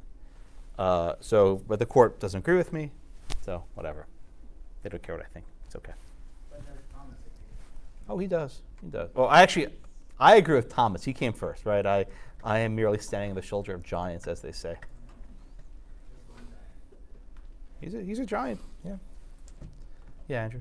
I don't know if you ever do this, but don't go read the comments. I started. How many are there now? There's over like 1,200, but they're like bad. Yeah, the editor from the Post said, "Thank you. We're getting lots of comments on a heavy news day with all this stuff in Paris." I'm like, okay, that's good. They're like, it's bad. I know. I don't ever read the comment thread. My God, my mentions I ignore.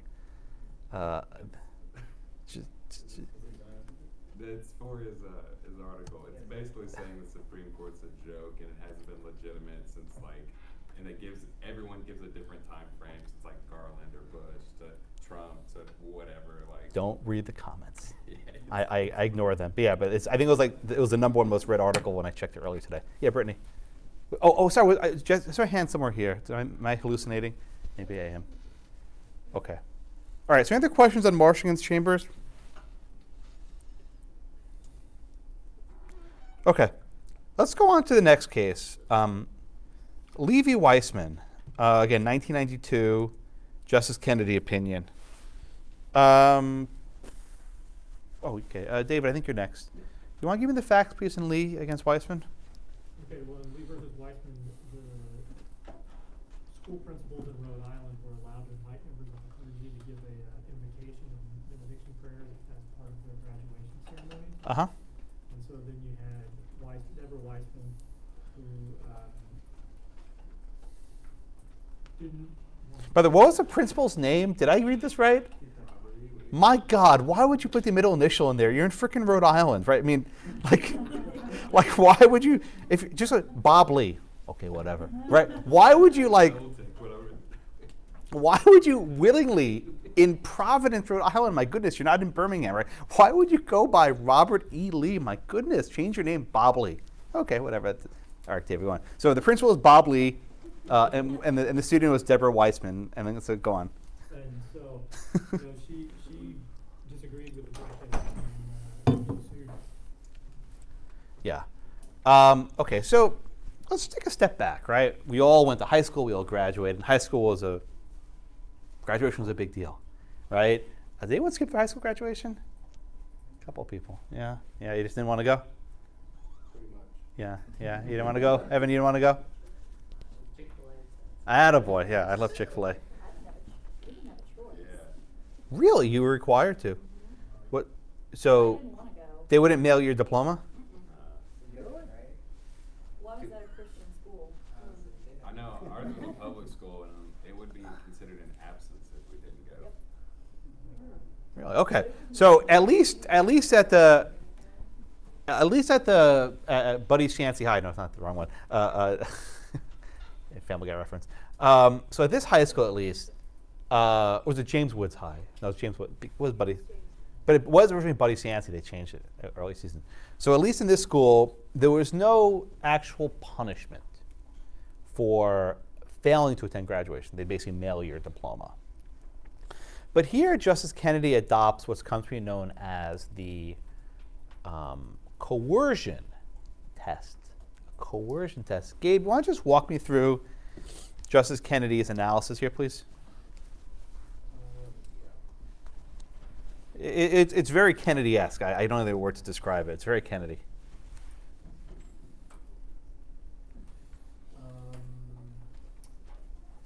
So it's whether. So he went on talking about whether the ceremony is consistent with the religious clause of the First Amendment. Okay. And then he started using basically history of how people are silent in different ceremonies. Good. Why, Gabe, just answer this question for me. Why, in this case, did this ceremony violate the Establishment Clause? What was the critical component of the rabbi's prayer in this case that violated the First Amendment? So it was basically the participation of it, like they have to do that. Okay, coercion, right? Kennedy writes that the Constitution guarantees that the government may not coerce anyone to support or participate in religion.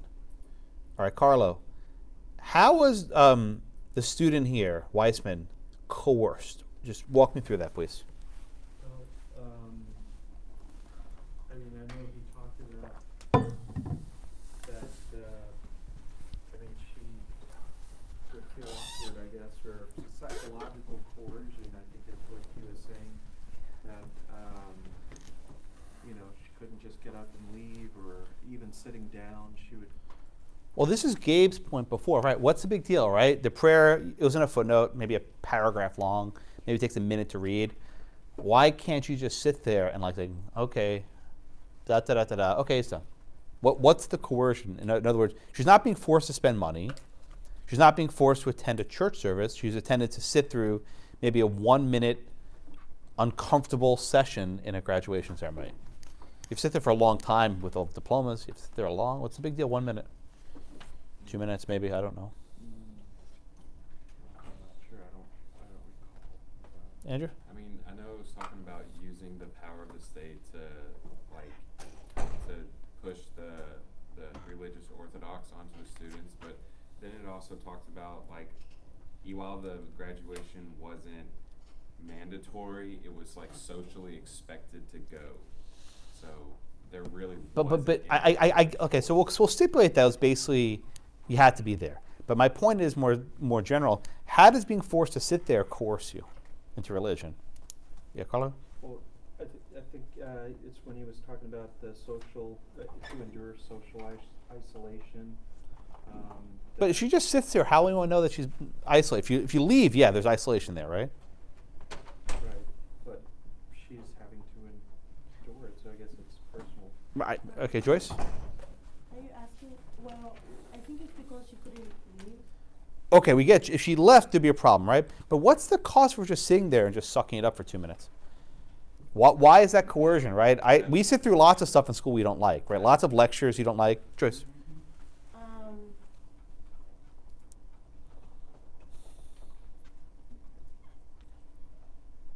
Could you ask your question again? Why does it coerce someone to have them sit there and hear things they don't want to hear? We hear lots of things we don't want to hear, right? Calculus, right? Chemistry, my God, I don't, it makes me, whatever, right? No, I'm just kidding. Yeah, me too, unfortunately. Yeah, so Joyce, why is this thing different? Why is it so coercive to have to sit and listen to a prayer for 2 minutes when we sit through, my God, the dean gives a same speech at graduation every year. I'm bored out of my mind, right? Is it because she, in a way, would be like not going with her beliefs? It would be kind of like her endorsing, well, him endorsing. But she's just sitting there. She doesn't have to say anything. She just sits there. She can close her eyes. Close her eyes and just ignore it for 2 minutes. Why? Where's the coercion? That's the question I want to know. Kenny said there's coercion, right? I get she has to be there. That part I understand, right? I'm not going to fight him on that point.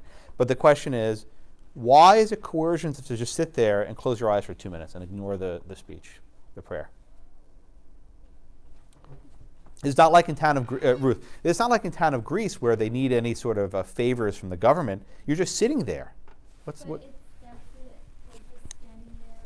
Not standing, sitting. You're sitting. Well, closing your eyes, you're still like, that's the act of like praying. No, just sitting there. You look at your phone. No, there's no phones back then, right? But you doodle, right? You play with the Rubik's Cube. I don't know what people did in the 80s, right? I mean, where's the coercion? Carl?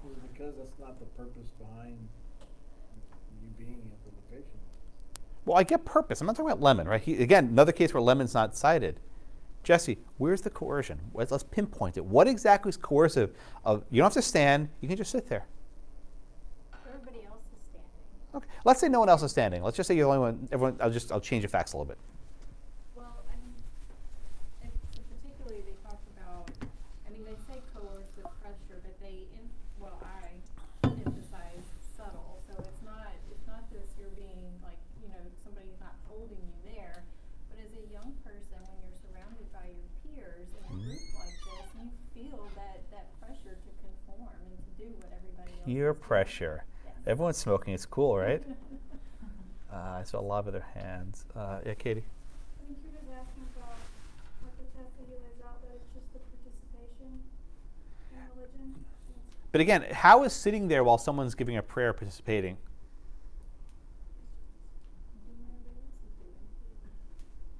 Who hasn't spoken yet?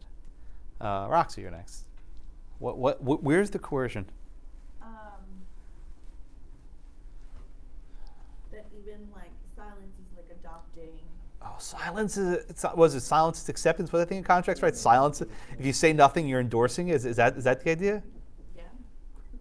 Okay, that's not bad. Well, okay, who else? Yeah, Ryan. It also discusses like the atmosphere of a high school graduation and how kind of controlled and precise like the program is. So do we limit this holding then to high school graduations?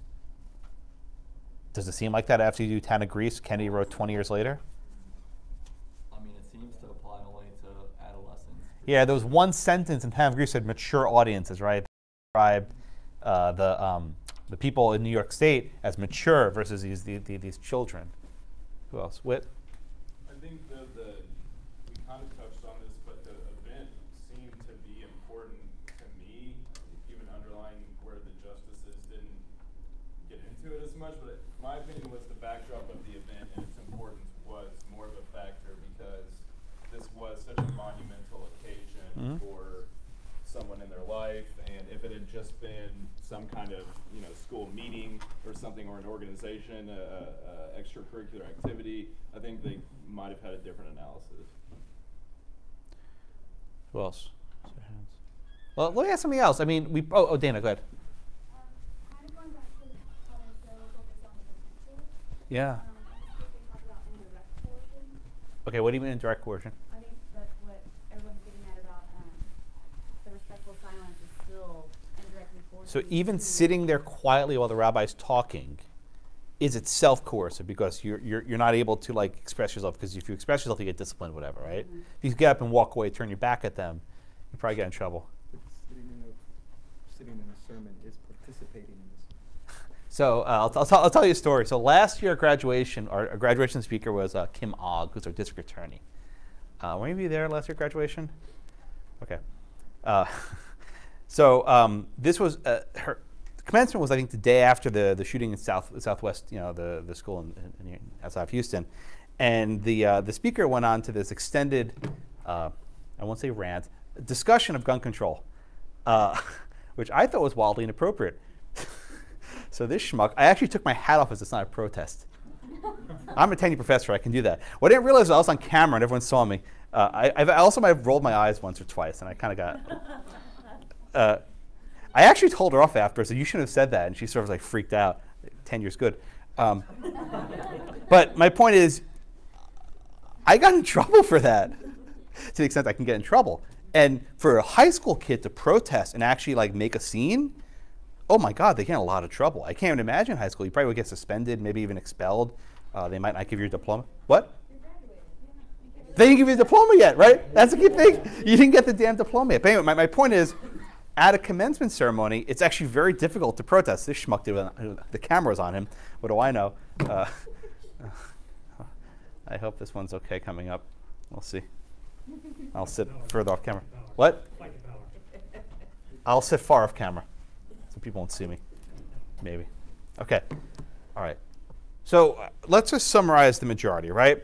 Justice Kennedy says first, this case cannot turn on the fact that graduation wasn't technically required. He sounds like, we can't be guided by formalism. He was just trying to make Scalia mad when he says that, right? Scalia is like, what coercion? Home if you don't like it. You know, like all the justices skip the State of the Union address, right? You can just skip it. You don't have to go. Then he says, because of the unique nature of high school and the unique nature of peer pressure, which I think a few of you alluded to, that there's coercion. And you can't coerce someone. What about the fact that the prayer was pretty neutral, right? Again, this was not a priest. This was a rabbi. And he wasn't talking about the Lord of Abraham, Isaac, and Jacob. It was pretty, like, neutral, right? I'm sorry? What? I don't think you can make it more neutral. Yeah, I mean, this was basically, I think, a reformer conservative rabbi. I mean, this was pretty bland, right? I mean, there was nothing really specific. It was just about calling for a higher power and, wanting to have a good state of mind. And even this prayer didn't cut it. So I wonder if in town of Greece, had they given this sort of prayer, would people have complained? Probably. In other words, Leslie Weissman and her father complained about this prayer. I think people in New York would complain about it also. So this goes to Kagan's one. Can you actually write a neutral prayer? I don't think you can.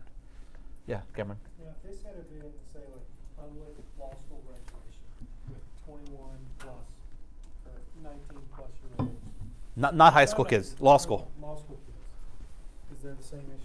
Because there's no that. Let me tell you, a lot of law students skip graduation. Yeah. A lot. That's what I was thinking with above high school. College. Is very not mandatory. Kenny kept saying primary and secondary. He kept saying that primary and secondary.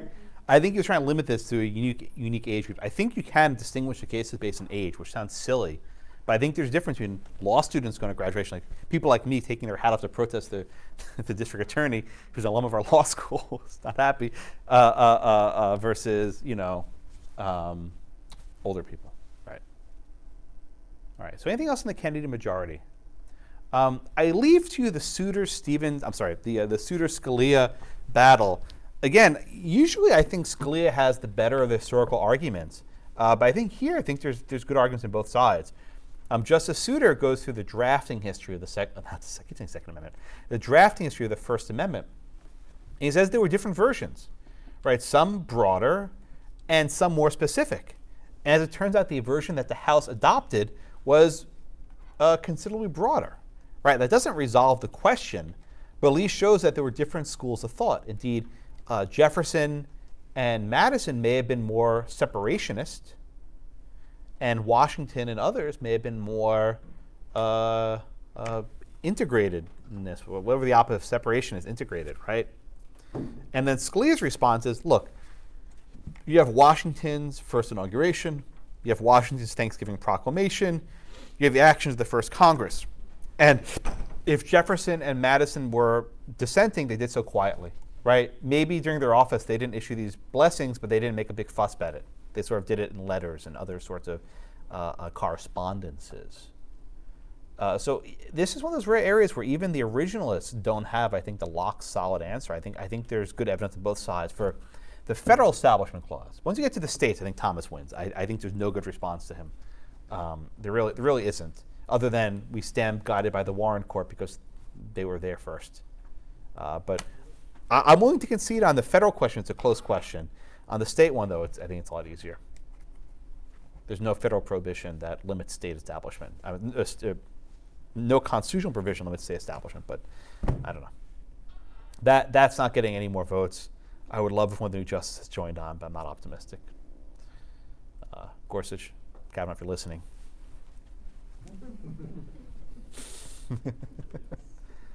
I'll get back to them. It always does. Justice Breyer calls me tonight about my op-ed. We'll know why. Okay. All right. Anything else on Lee against Weissman? Okay. Let's go into the last case. Town of Greece. I think this is the hardest of all the cases, right? Because you have two precedents. On the one hand, you have Marsh v. Chambers, which says you can have legislative prayers in the Nebraska legislature. And then you have Lee v. Weissman, which says when people are in sort of a captive audience, so to speak, there are heightened pressures. Okay? Marsh v. Chambers was about a chaplain hired to give a general prayer, which was fairly neutral. And Lee v. Weissman was about a volunteer, wasn't paid, rabbi, to give a fairly neutral prayer. But Town of Greece, the facts are a little bit different. It's not a legislature, it's not a high school, but it's a city council where people go to make requests to say, hey, government, can you do this or do this or do this? And I think this was a harder case, but we'll see. Okay, so who's next? Oh, yeah, Dyer. Thank you, sir. So why don't you give me the facts, please, in Greece? I did. Give me the stuff I missed. Oh, well, it's every month before the start of their city council meeting, it's up state being working on. They had a local clergy that they would invite once a month. Every month they'd invite somebody different to give a prayer at the beginning of the session, and they would stand in front of everybody facing the audience and give their prayer, and they were asked to be neutral, I believe. Yeah. Well, did they ask them? I don't know. I don't remember. Yeah. Was that? Yeah, okay. Yeah, so I mean, okay, so very good. And also after the lawsuit, they also started inviting other religions. Yeah, the Wiccan. Yeah, they invited a Wiccan and a they were really trying. Yeah. But prior to the lawsuit, they had not. Okay, very, very good. Okay, so thank you, Dyer. So here we have a situation, right? You have a town in upstate New York. It's a fairly small town. At some point, the city supervisor said, it'd be really nice to have a prayer. We did this in the state legislature. Let's adopt this. So you can imagine what they did. They said, okay, let's call all the various houses of worship in our community, and we'll invite them, see if they're willing to come by to give a speech. Now, upstate New York is not like New York City. Now, there's no downstate New York, right? There's an upstate New York. There's no downstate. It's just New York City. There's an upstate and downstate Illinois, upstate's Chicago, whatever, but there's no downstate New York. There weren't many other faiths that were non-Christian. So they basically called every house of worship in the phone book, so to speak, and they were all basically Christian. They had these two women, Galloway and one other, who came to a meeting, and they felt coerced, they felt offended, they felt excluded, that to sit through this religious prayer. The prayers that the priest gave were at times pretty Jesus-heavy. They focused on Christ and his son, and there were a couple others in the record. One was about Easter and about redemption and blood there was references to Jesus, which is, I think, what set off the people. So if they invited Rabbi Leslie Gutterman from Providence, Rhode Island, to talk about our Father and the Almighty and sort of general things, maybe they wouldn't have objected. But then again, maybe atheists would have objected to any sort of prayer. Now, here's an important point. In Marsh, Brennan and Marshall were like, no prayer, period. Kagan does not take that bait. I think it's important. Kagan's not saying you can't have any prayer, but you have to do prayer right. And that's significant, right? The old Lemon type position, you can't have any entanglement, Kagan basically gave that up. She abandoned. She's like, look, they're accusing me of being this anti-religion. No, that's not me. You can have religion, but you have to do it in a specific way. Okay, so first off, McKinney, how does Justice Kennedy, again, he wrote Levy-Weissman, and then he wrote Greece a decade later, or 2 decades later, how does he distinguish the graduation from the city council? Well, again, I think he kind of leans on tradition. Yeah. Similar they did before. He says this is a tolerable acknowledgement of beliefs that are widely held. A tolerable acknowledgement, my God. What the hell does that mean? I don't know, maybe I'll pray about it. Yeah. Oh, that's good. I like that. Very good. Right. I mean, okay, I'll help you out. Right. Your prayer's been answered. What Kenny's saying is this isn't so bad, right? So first off, he says there's no actual coercion. Whereas a high school student might be expected to sit through the graduation, people seeking attendance can just walk in after the fact. I think Kennedy also says there's no indication that they deliberately chose Christian parishioners. I think what he says is this was merely a fact of geography, that this was a small town in upstate New York. They wanted people from the community. And he says something like there's no obligation to invite from outside the community. Maybe there is, basically busing for priests, right? You have to import people from outside the community. He says you don't have to do that, right? And then he says there's a difference. Children are very, influenceable, that's not a word, or easily influenced by the peer pressure, whereas adults are not, and they can be able to withstand this sort of pressure. So I think, and you can correct me, the easy way to distinguish Town of Greece and Marsh v. Levy-Weissman, is based on who it is. Is it children or is it adults? I don't know, anyone else want to add? I think that's a good way of distinguishing them. Yeah, Cameron? Just one question there.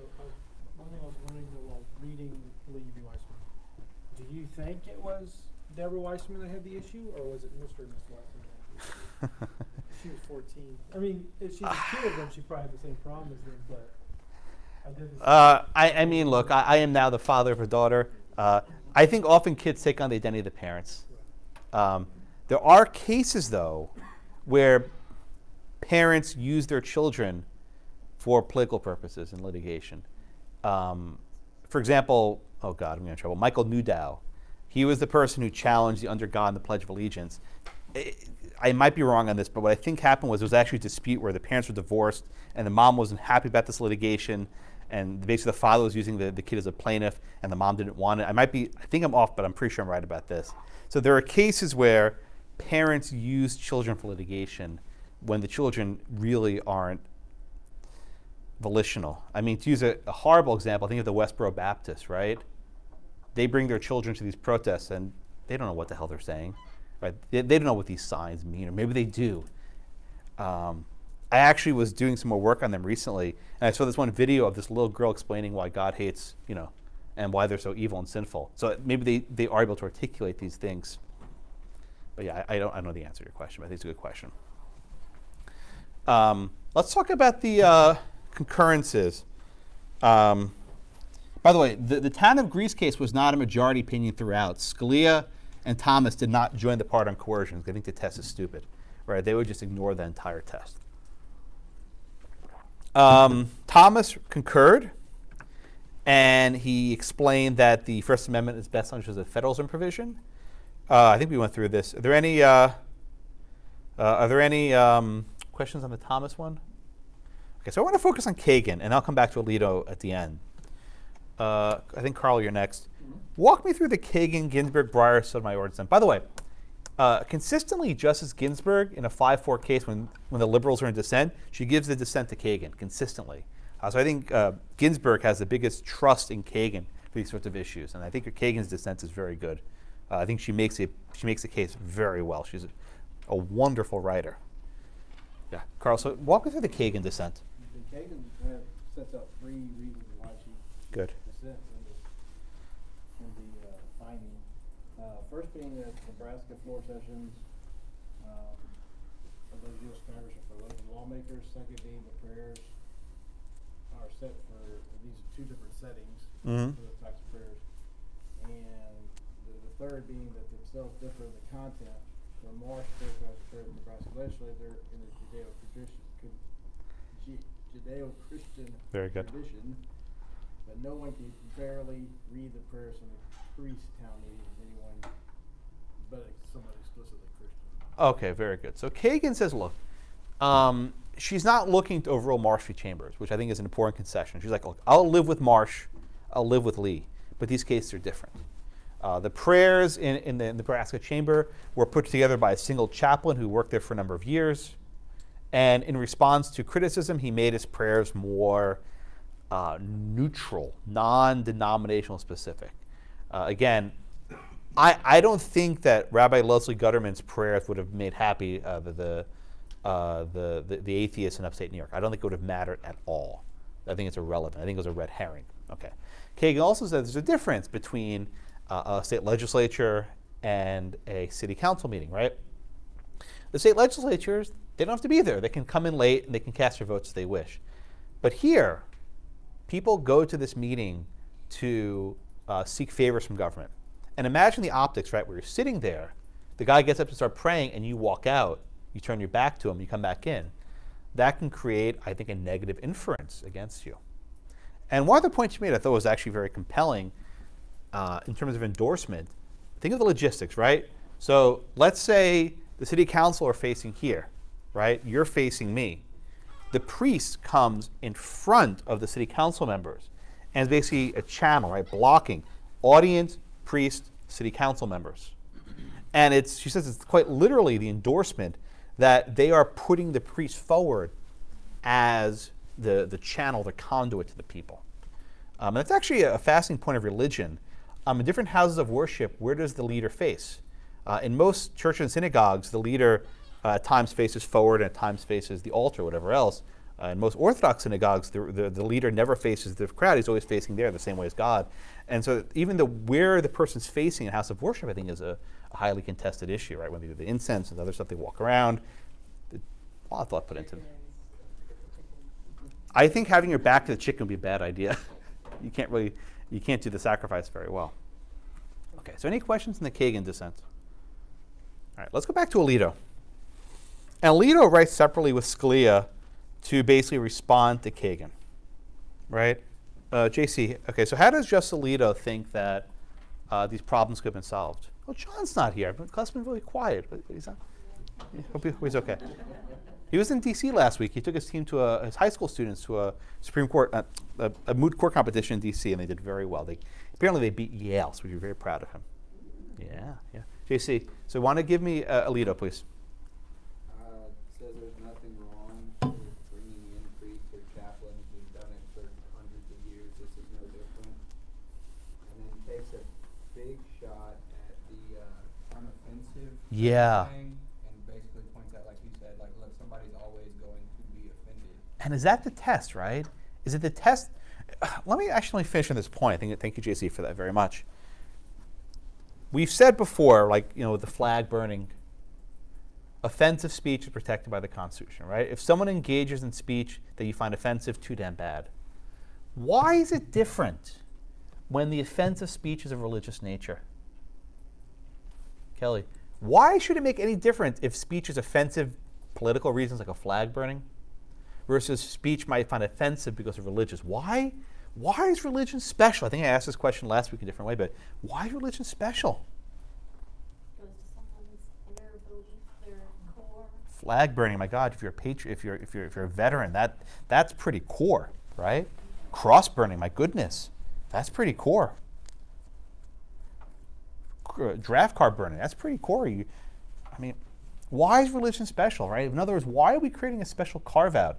If the legislature brought someone to burn a flag at the start of the session, it'd be idiotic, but no one would say that's unconstitutional.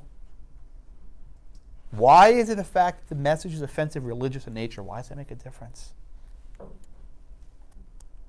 JC? Because you don't know which section of the first to put it in to know, I guess, what protections it's afforded. Okay. Kenny? Janet? Yeah. Okay. we're specifically protected from the government establishing or respecting religions. We're not specifically protected from being offended by burning symbols. But why do you have a specific protection against this type of offense? The government makes us fund lots of crap we don't like. Right? In other words, this goes back to the core. Why is this an important principle of non-establishmentarianism? Why is that a principle worth having in the Constitution, whatever it means? Well, why is religion special? I could give you the blowhardy historical answer, which would That's be, good. That's what I was looking for. Coming from England or Great Britain, where the founders came from, there were wars, and I would call them genocides between Protestants and Lutherans for centuries. They saw through the Enlightenment that separating church and state, you have much more easier time getting along. Gabe? Yeah, when I said it, basically they were being prosecuted as in persecution, as in killing them. So it comes down to like you have to have this protection for religion because of past events. So religion's special then, that it's both something special to protect for conscience, but also something special protecting against creating divisions based on it. I like that. Anyone else? No? All right, I will see you next week. Thank you very much.